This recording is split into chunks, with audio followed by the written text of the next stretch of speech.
In the grips of Typhoon Mangkhut on Sunday, waves crashed against the coastline in Zhuhai, southern China's Guangdong province. The storm has torn through the Philippines, Hong Kong and Macau. Liangzhu ap Typhoon Mangkhut began to lash southern China on Sunday, the latest stop along a destructive path that has left dozens dead and many missing. At least 64 people have died in the Philippines, according to the Associated Press. 2 people were reported killed in China's Guangdong province, according to Chinese state media. As the typhoon approached the Pearl River Delta, the country's National Observatory issued its highest alert level. Hundreds of flights were cancelled, thousands of fishing boats were called back to port, and more than 2.4 million people were relocated, according to the app.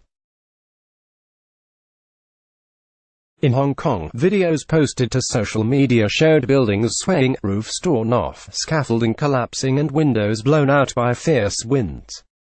Gusts of winds reached up to 127 miles per hour, NPR's Rob Schmitz reported, sending debris flying. On flooded streets that resembled rivers, some residents traveled by canoe. Waves along the Hong Kong coastline reached as high as 40 feet, according to the New York Times.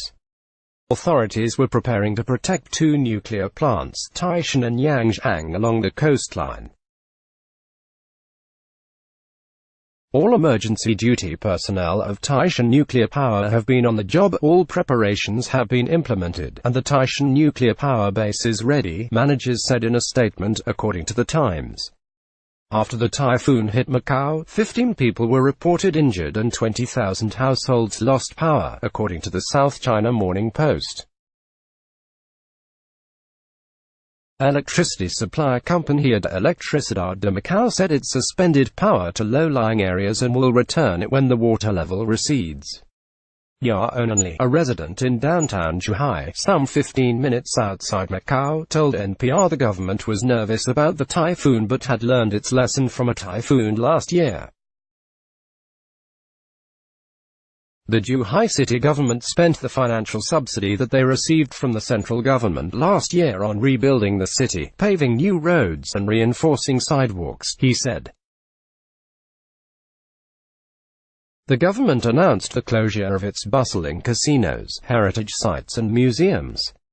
Schools will be suspended for a day, the South China Morning Post reported. Mangkhut arrived in China after making landfall Saturday morning on Luzon, the largest island in the Philippines.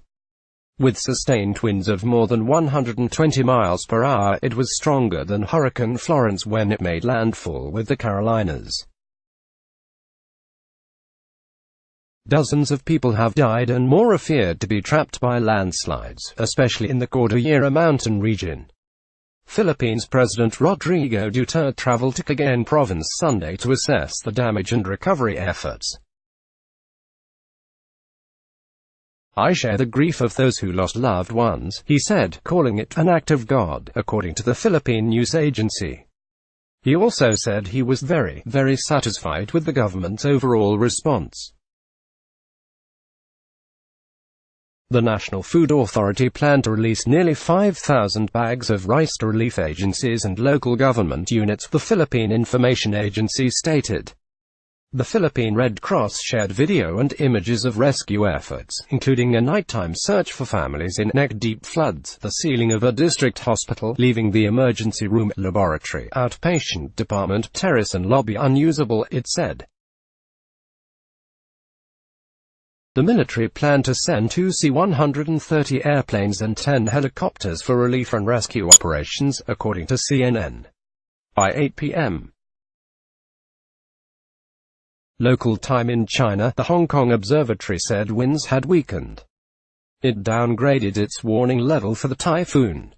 As gales and violent squalls are still occurring in places, precautions should not yet be relaxed, it added.